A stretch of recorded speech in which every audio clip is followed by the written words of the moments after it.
Chris Young here from HomeKit Geek. Subscribe, like, share. It's always appreciated.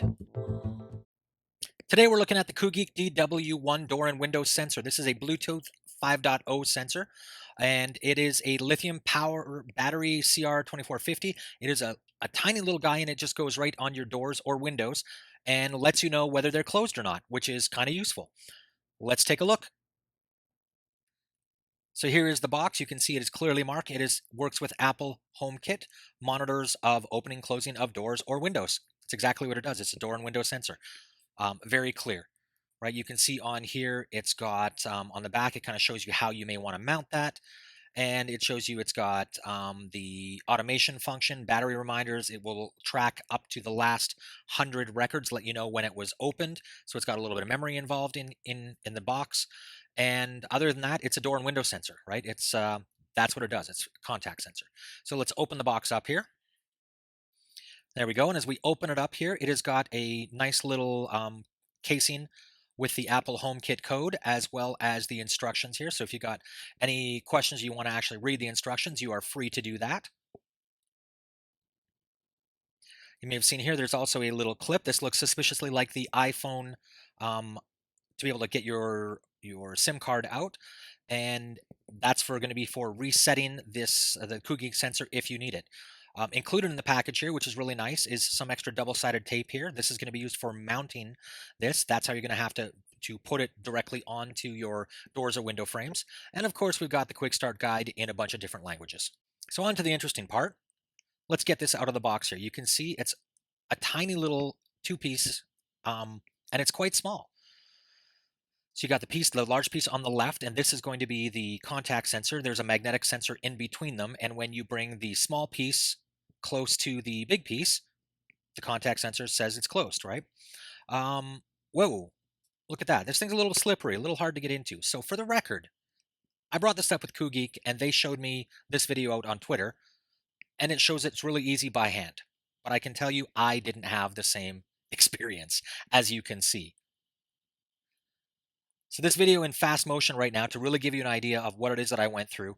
I'm speeding this up at 20 speed, and it was about 7-8 minutes and tools involved to literally pry this thing open. So once I did get it pried open, I can tell you that absolutely the battery was easy to change.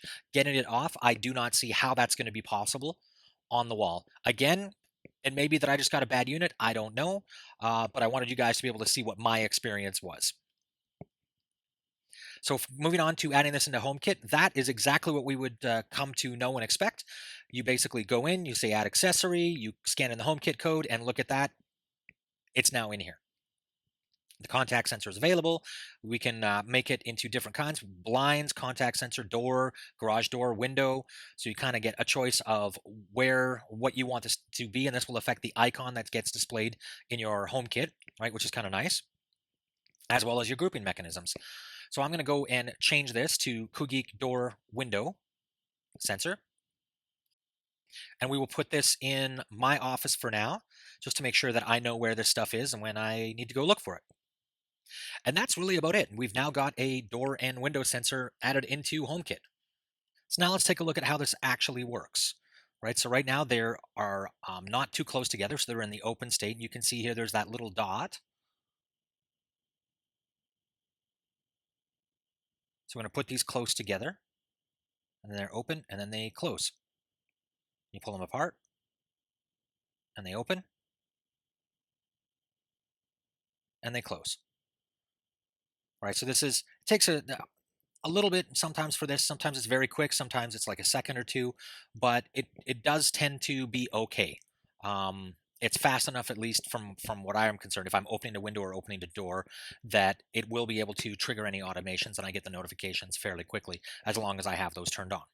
So let's go over and look at the Koogeek app now. So there's been some updates to this app, which are some things that are kind of nice. It's going to ask you and prompt you for your location. So you can see up here on the top left, it is a balmy -2 degrees Celsius today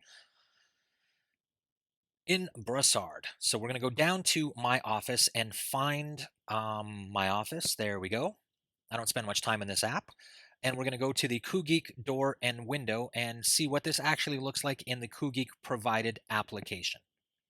So it'll show you the state of the door and window. We can click on the details button, and here's where we would go in and get our log records. We can see the contact state, um, firmware updates, all those kinds of things here, right? So there are no log records yet because I haven't really done anything with this. It'll show you the battery level, which right now is at 100%.